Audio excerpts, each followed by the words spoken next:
चित्रकूट में प्रभु श्री राम ने अपने वनवास अवधि के 11.5 वर्ष देवी सीता और अनुज लक्ष्मण जी के साथ बिताए थे। पौराणिक और धार्मिक महत्व रखने के साथ साथ चित्रकूट अपने प्राकृतिक सौंदर्य के लिए भी जाना जाता है। पॉपकॉर्न ट्रिप की इस वीडियो में जानेंगे चित्रकूट कहाँ है, यहाँ कैसे पहुँचें, कहाँ रुकें, कब आएं, क्या देखें, जिनमें शामिल है ऐतिहासिक और देश के सबसे बड़े दुर्गों में से गिने जाने वाला एक कालिंजर दुर्ग। चित्रकूट जनपद में रानीपुर वाइल्ड लाइफ, धारकुंडी, सबरी वाटरफॉल एवं गणेश बाग सहित अनेकों महत्वपूर्ण और रोचक जानकारियाँ। चित्रकूट की भूमि में पग पग पर प्रभु राम के चरणों ने स्पर्श किया होगा।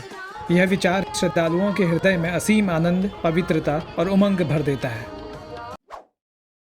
भारत में उत्तर प्रदेश राज्य के 75 जिलों में से एक है चित्रकूट। इस जनपद के पड़ोसी जिले हैं उत्तर प्रदेश में बांदा, फतेहपुर, कौशाम्बी, प्रयागराज और मध्य प्रदेश में सतना। चित्रकूट पहले बांदा जिले का ही भाग था, जो 6 मई 1997 को अलग जिले के रूप में अस्तित्व में आया।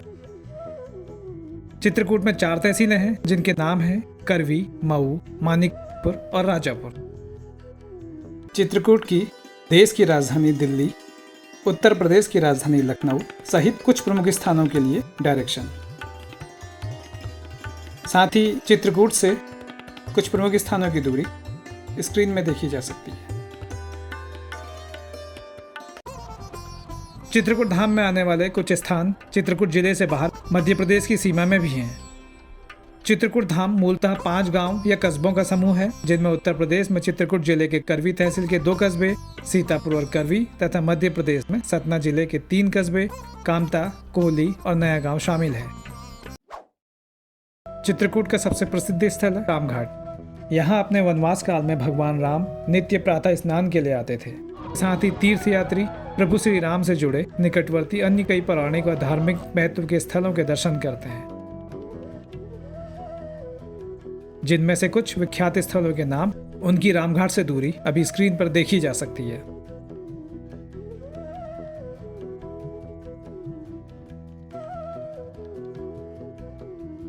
चित्रकूट के प्रमुख आकर्षण में से एक है यहाँ बहती मंदाकिनी नदी, जिसे पयस्विनी नदी के नाम से भी जाना जाता है। मंदाकिनी नदी का उद्गम स्थल सती अनुसुईया मंदिर के समीप विंध्याचल की पहाड़ियां हैं, जहां से निकलते झरने आगे बढ़कर मंदाकिनी नदी का रूप लेते हैं। मान्यता है कि रामघाट में इसी नदी पर भगवान श्री राम नित्य स्नान के लिए आते थे और यहीं उन्होंने अपने पिता महाराजा दशरथ को तिलांजलि दी थी। यह भी माना जाता है कि रामघाट पर ही महाकवि गोस्वामी तुलसीदास जी को भगवान राम के दर्शन का सौभाग्य मिला था। रामायण से परिचित सभी लोगों ने ये पंक्तियां तो सुनी ही होंगी, जो चित्रकूट में रामघाट से जुड़ी हैं। चित्रकूट के घाट पर भई संतन की भीड़, तुलसीदास चंदन घिसे, तिलक देत रघुवीर। इसी नदी के तट पर कई घाट हैं, जिनमें से कुछ हैं राम घाट, कैलाश घाट, राघव घाट, जानकी घाट आदि। स्वामी मत्स्य गजेंद्रनाथ अथवा स्वामी मत्स्य गजेंद्रनाथ रामघाट में स्थित एक प्रमुख मंदिर है।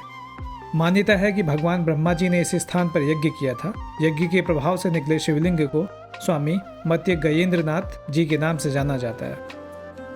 प्रभु श्री राम जब यहाँ वनवास काल में आए तो उन्होंने चित्रकूट निवास के लिए स्वामी मत्स्य गजेंद्रनाथ जी से ही आज्ञा ली थी।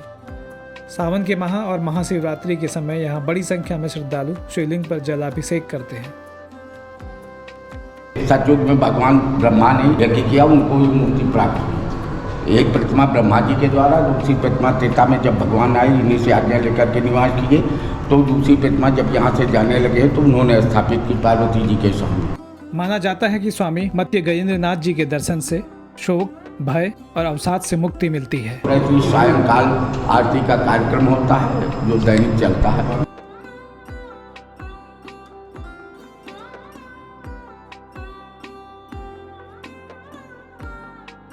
वर्तमान में यहाँ रामघाट में प्रतिदिन होने वाली सायंकालीन आरती तीर्थ यात्रियों के चित्रकूट आगमन के अनुभव को अविस्मरणीय बनाती है।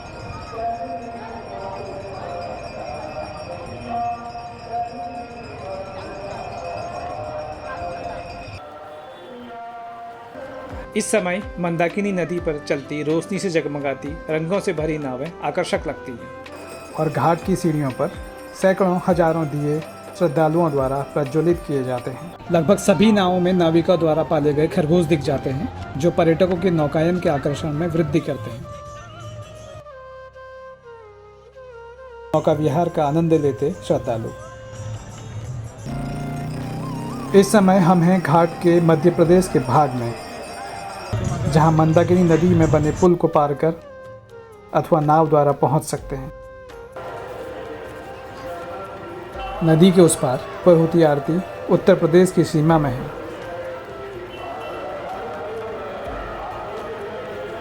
संध्या आरती के बाद उत्तर प्रदेश पर्यटन द्वारा मंदाकिनी नदी पर लेजर शो और 30 मिनट की भगवान राम पर आधारित एक फिल्म दिखाई जाती है, जो यहाँ पहुंचे तीर्थ यात्रियों के अनुभव को और भी सुंदर बनाती है,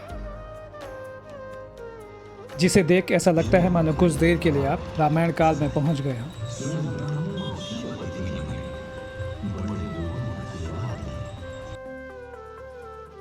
घाटों के तट पर विभिन्न देवी देवताओं ऋषियों को समर्पित कई मंदिर भी स्थित हैं। मध्य प्रदेश में सतना जिले के घाट पर स्थित हनुमान जी की भव्य प्रतिमा। रामघाट के बाद तीर्थयात्री कामदगिरी पर्वत की परिक्रमा के लिए जाते हैं। कामदगिरी पर्वत रामघाट से लगभग 2 किलोमीटर की दूरी पर है। रामघाट से कामदगिरी तक ऑटो अथवा अपने वाहन से पहुंच सकते हैं। परिक्रमा मार्ग से पूर्व वाहनों हेतु पार्किंग उपलब्ध है।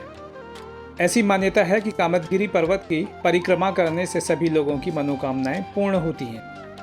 यहाँ हर साल लाखों श्रद्धालु अपनी मनोकामनाएं लेकर आते हैं तथा नंगे पैर परिक्रमा करते हैं। इस पर्वत में जिस स्थान से परिक्रमा आरंभ होती है, पहाड़ी के चारों ओर घूमकर पुनः उसी स्थान पर पहुंच परिक्रमा संपन्न होती है।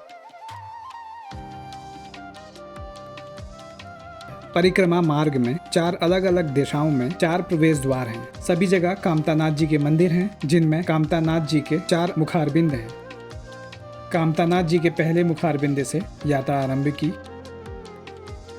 पूरे परिक्रमा मार्ग में कहीं से भी कामदगिरी पर्वत को देखें, पर्वत का आकार धनुष की बनावट की तरह दिखता है। परिक्रमा को कुछ श्रद्धालु जन दंडवत भी पूरी करते हैं। मार्ग में गौवंश के भी दर्शन होते रहते हैं। वैसे तो वर्ष भर यहाँ दर्शनार्थियों की आवाजाही रहती है, पर चैत्र मास में रामनवमी, दीपावली और प्रतिमाह की अमावस्या को यहाँ लगने वाले मेले के अवसर पर अत्यधिक भीड़ रहती है।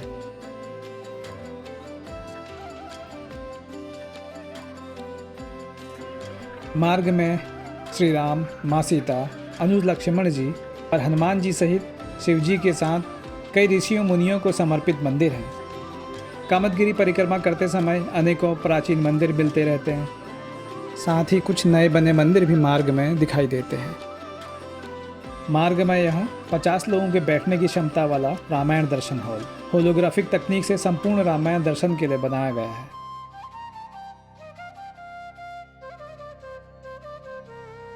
यहाँ के यादगार स्वरूप कई वस्तुएं उपलब्ध कराती दुकानें परिक्रमा पथ पर मिलते रहती हैं। इस पूरे पथ में जगह जगह बंदर भी दिखते रहते हैं। गर्मी से राहत लेने के लिए कुएं के जल में डुबकी लगाकर आनंद लेते कुछ बंदर।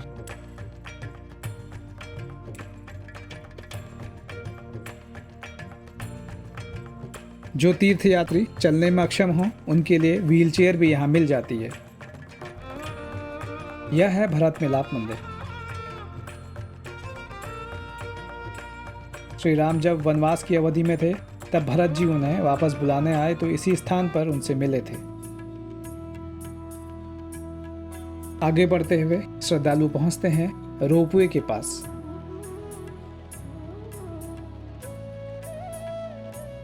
यहाँ से रोपवे से अथवा पैदल सीढ़ियों से चढ़कर लक्ष्मण पहाड़ी पर पहुंच सकते हैं, जहां लक्ष्मण जी के चरण चिन्ह के दर्शन होते हैं।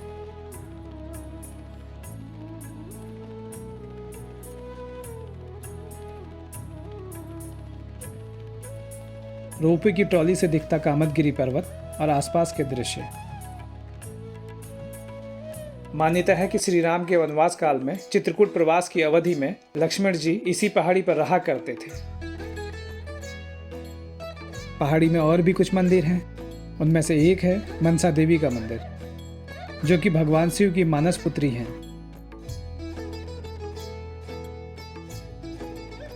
यहाँ लक्ष्मण पहाड़ी पर लक्ष्मण जी के चरण चिन्हों के दर्शन कर वापस परिक्रमा पथ पर आगे बढ़ते हैं। यह है कामदगिरी पर्वत का तृतीय मुखारबिंद कामतानाथ मंदिर। और फिर है लक्ष्मी नारायण मंदिर, श्री बद्री नारायण मंदिर। परिक्रमा मार्ग में कुछ मिठाइयों और चाय नाश्ते की दुकानें।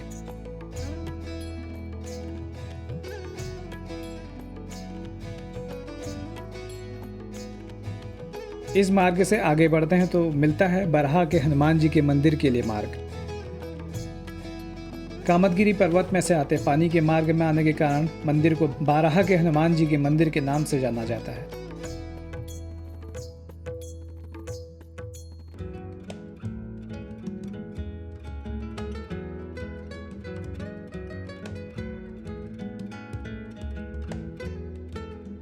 यह है चोपड़ा मंदिर, जिसकी जानकारी आप इस बोर्ड में पढ़ सकते हैं। चित्रकूट से कुछ स्थानों की दूरी यहाँ दीवार में लिखी है। यह है कामदगिरी का चतुर्थ मुखारबिंद।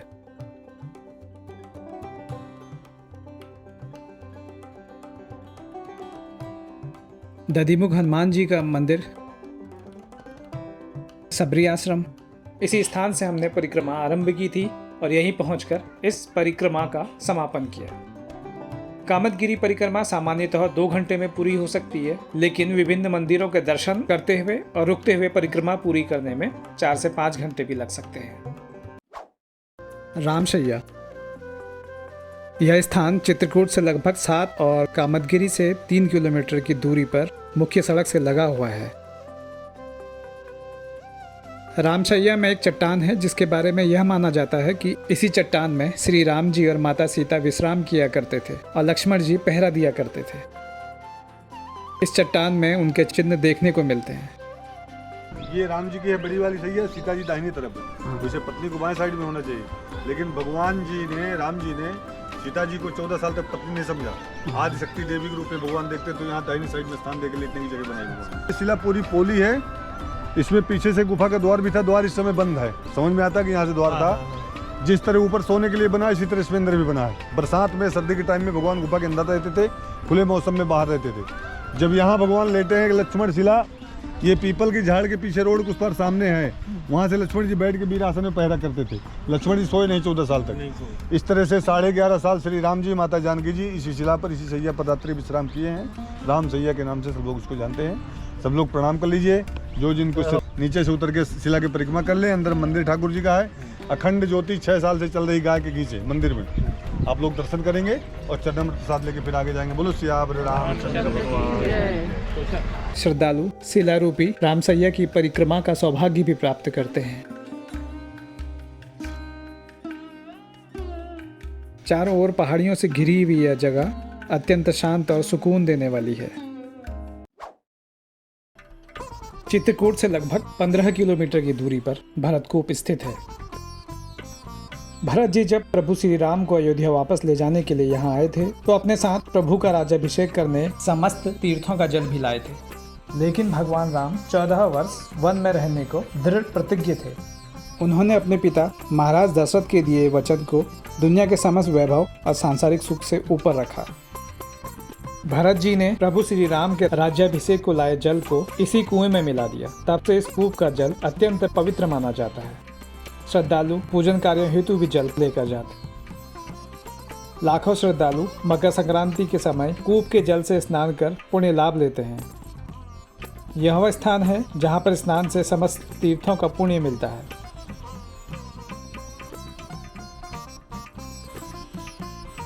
इस मंदिर में भगवान राम, सीता, लक्ष्मण, भरत व शत्रुघ्न जी की मूर्तियां विराजमान हैं।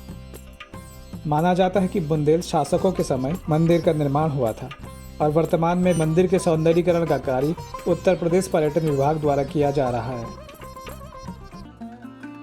चित्रकूट में प्रभु श्री राम की स्मृतियों से जुड़े कुछ अन्य स्थान हैं: हनुमान धारा, गुप्त गोदावरी, सती अनुसुईया आश्रम, जानकी कुंड, स्फटिक शिला, विराट कुंड, वाल्मीकि आश्रम, राजापुर, शरभंग आश्रम आदि। अब जानते हैं चित्रकूट कैसे पहुंचें।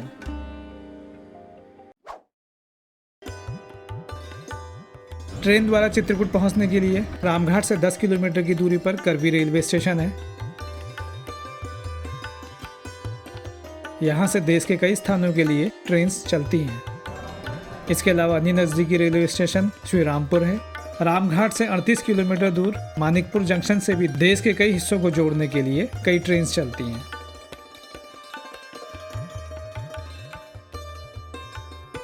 रेलवे स्टेशन से रामघाट सहित चित्रकूट के अन्य दर्शनीय स्थलों के लिए ऑटो, टैक्सी और बस मिल जाती हैं।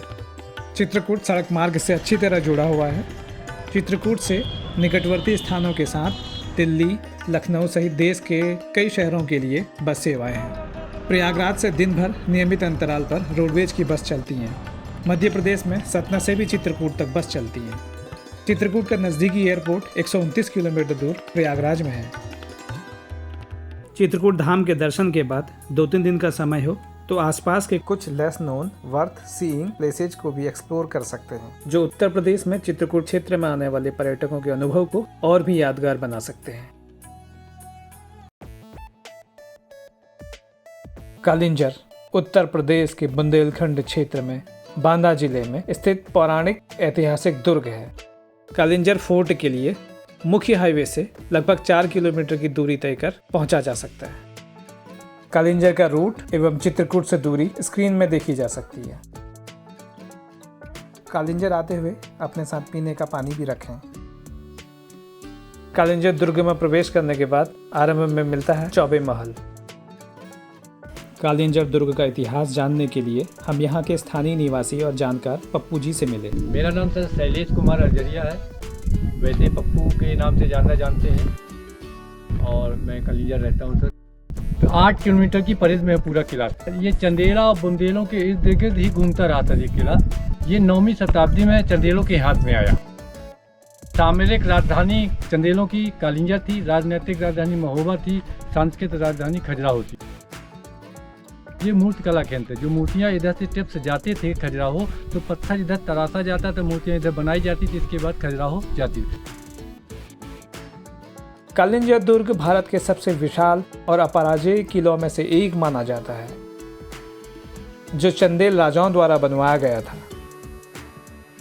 यह किला चंदेल वंश के शासन की भव्य वास्तुकला का उत्कृष्ट उदाहरण है।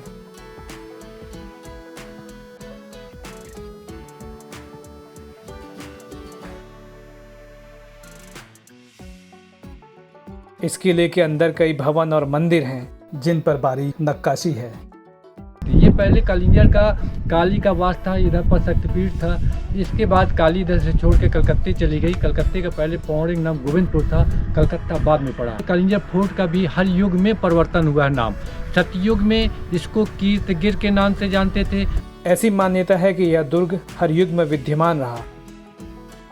सतयुग में कीर्तिनगर, त्रेता युग में मध्यगढ़, द्वापर युग में सिंहलगढ़ और कलयुग में कालिंजर नाम से प्रसिद्ध है।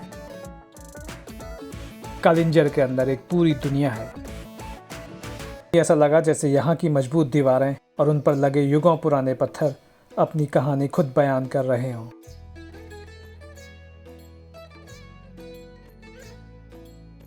इतिहास में अनेकों बदलाव देख चुका कालिंजर, जो वर्तमान में भारतीय पुरातत्व विभाग के अधीन है।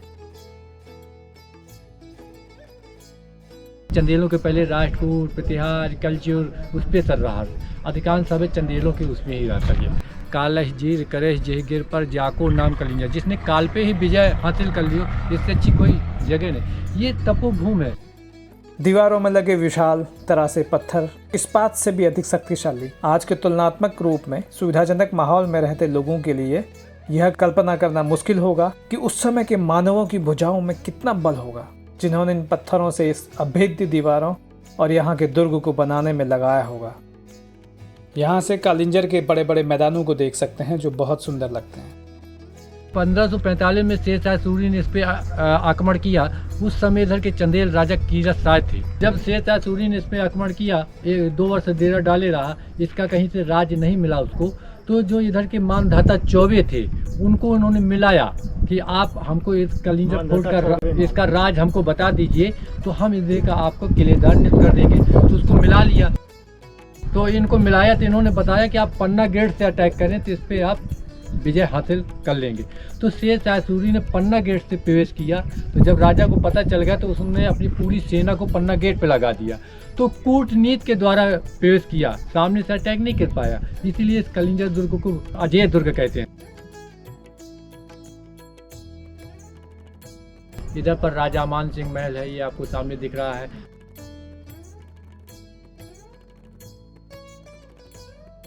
रानी महल सामने दिख रहा है और वेंकट विहारी मंदिर है।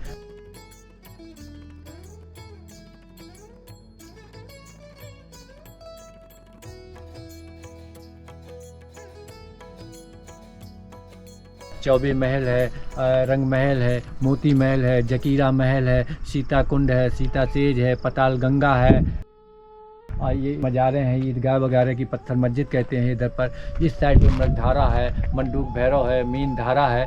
तो ये पूरा 8 किलोमीटर की परिधि में पूरा किला है सर। ये मेन पॉइंट आपका जो शिव जी का टेम्पल है। कालिंजर दुर्ग के अंदर भगवान शिव का एक प्राचीन और पौराणिक मंदिर नीलकंठ महादेव भी है।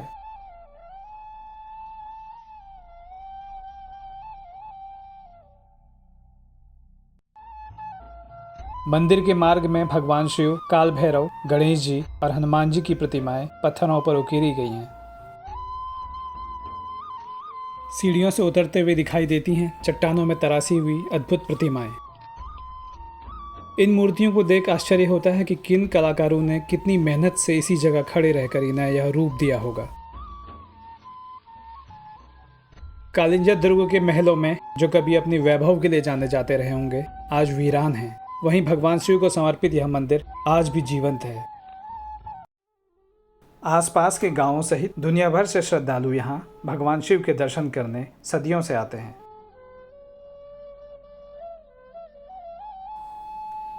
ऐसी मान्यता है कि यहां शिवजी ने समुद्र मंथन के बाद निकले विष का पान किया था और उनके गले से जल टपकता रहता है। यहां भगवान शिव के मुखारबिंद के दर्शन होते हैं।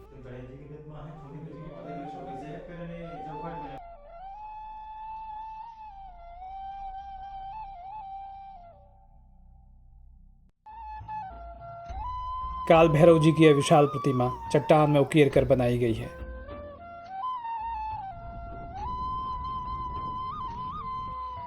मुख्य मंदिर के ऊपर है स्वर्गारोहण कुंड। इस कुंड में चट्टानों से पानी रिस कर गिरता है।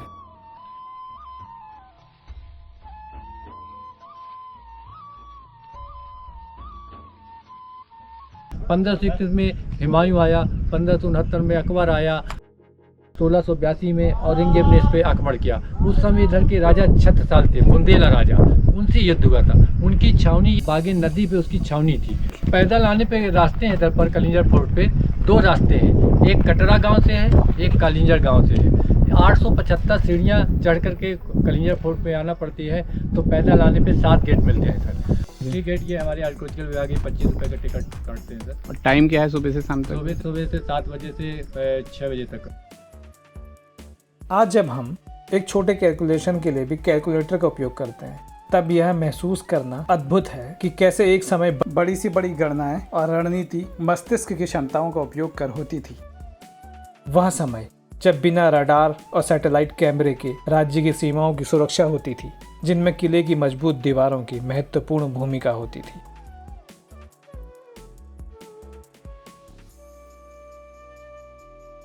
न सिर्फ भारतीय इतिहास बल्कि दुनिया पहले के मानवों की उपलब्धि और क्षमताओं को जान सकती है और उन पर गर्व करने के साथ प्रेरणा ले सकती है इस दुर्ग को देखकर। वैभवशाली भारतीय इतिहास, संस्कृति और दर्शन की विराटता को अनुभव करना हो तो कालिंजर देश के सबसे बड़े किलों में से एक है।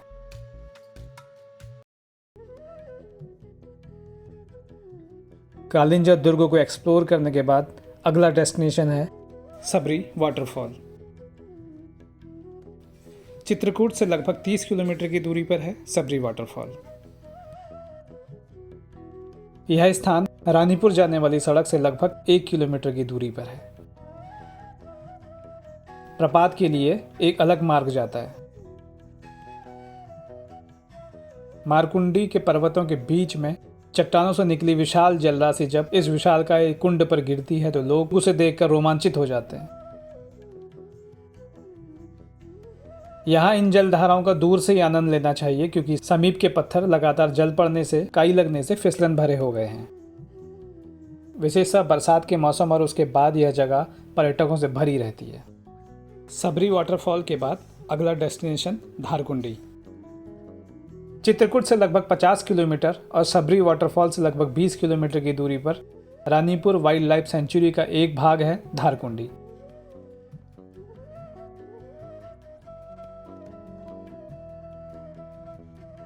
इस जगह आकर जंगल सफारी भी की जा सकती है। यहाँ घने वन के बीचों बीच स्थित है धारकुंडी आश्रम।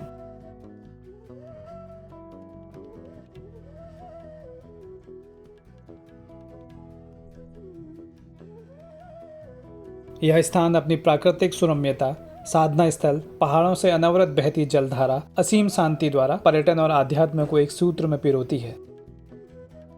धारा गिर रही कुंड में, इसलिए इसका नाम धारकुंडी है। ये गुफा है, गुफा के अंदर से निकल रही है, अनवरत 24 घंटा 12 महीना ऐसे ही चलती रहती है।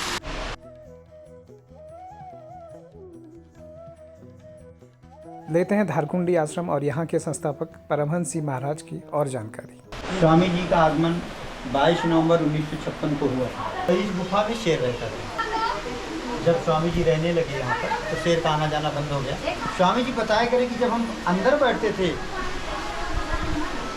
भजन के लिए तो ऑटोमेटिक हम ध्यानस्थ हो जाएं, और बाहर बैठे तो हमें थोड़ा समय लगे। तो हमने अंतर जगत में संकल्प डाला कि आखिर दोनों जगहों में अंतर क्यों है। तो अनुभव में आया कि यह जो गुफा है, महाभारत काल के समय में एक वेद संज्ञ के ऋषि हुए हैं, उनकी ये तपस्थली है। तो आज भी ये गुफा ऊर्जावान है। जो संत साधक महात्मा कोई अनुष्ठान करते हैं तो एक तो जल्दी सिद्धि प्राप्त होती है। यहाँ पर स्वामी जी पहले आश्रम नहीं बनवा रहे थे कि नहीं ये सब भीड़ आश्रम ये सब नहीं करना चाहिए, शांत एकांत बढ़िया। जब स्वामी जी को अंतर जगत से आदेश हुआ कि नहीं, जन कल्याण होगा, आश्रम बनने दो, प्रभु की इच्छा है, तो स्वामी जी ने आदेश दिए, फिर धीरे धीरे ये आश्रम का रूप बन गया। यहाँ बहुमूल्य औषधियाँ भी मिलती हैं। आश्रम में आगंतुकों के रहने और भोजन की व्यवस्था भी है। धारकुंडी आश्रम के पास एक अगमर्षण कुंड भी है। माना जाता है कि यहीं पर युधिष्ठिर और यक्ष का संवाद हुआ था। यह क्षेत्र रानीपुर वन्य विहार के अंतर्गत आता है। रानीपुर वाइल्ड लाइफ सेंचुरी लगभग 231 वर्ग किलोमीटर में फैली है, जहां पर शेर, भालू, तेंदुआ, चीता, हिरन आदि वन्य पशु देखे जा सकते हैं।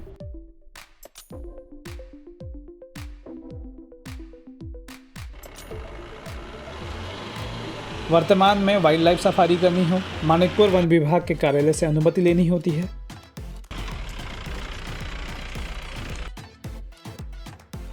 वर्तमान में रानीपुर का धारकुंडी क्षेत्र ही सफारी के लिए सुगम है। अगला डेस्टिनेशन गणेश बाग। गणेश बाग करवी देवांगना रोड पर स्थित है। यह 19वीं शताब्दी में विनायक राज पेशवा द्वारा बनाया गया था।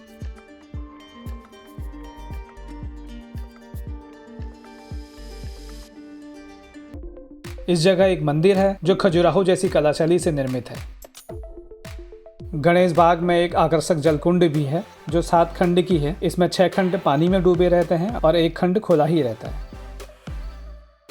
यहाँ दरबारी बीच बैठा करते थे बीच में, और यहाँ नर्तकियाँ बीच में डांस करते। यह बाग राजाओं के मनोरंजन के लिए बनाया गया था।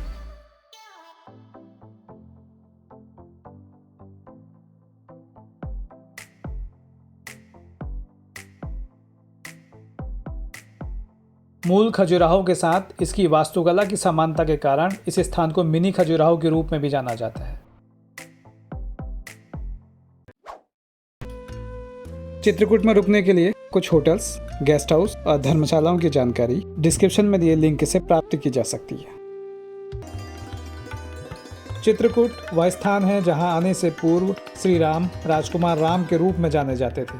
चित्रकूट में आने के बाद उन्होंने अपने वनवास अवधि में जिस उच्च मर्यादा और आदर्शों का पालन किया, उससे आमजनों के समक्ष उनका देवत्व प्रकट हुआ और उनकी पहचान मर्यादा पुरुषोत्तम प्रभु श्री राम के रूप में हुई। उम्मीद है आपको प्रभु श्री राम की स्मृतियों को सहेजे पावन चित्रकूट की जानकारी देता वीडियो अच्छा लगा होगा। शीघ्र ही पुनः मिलते हैं एक नई वीडियो के साथ। धन्यवाद।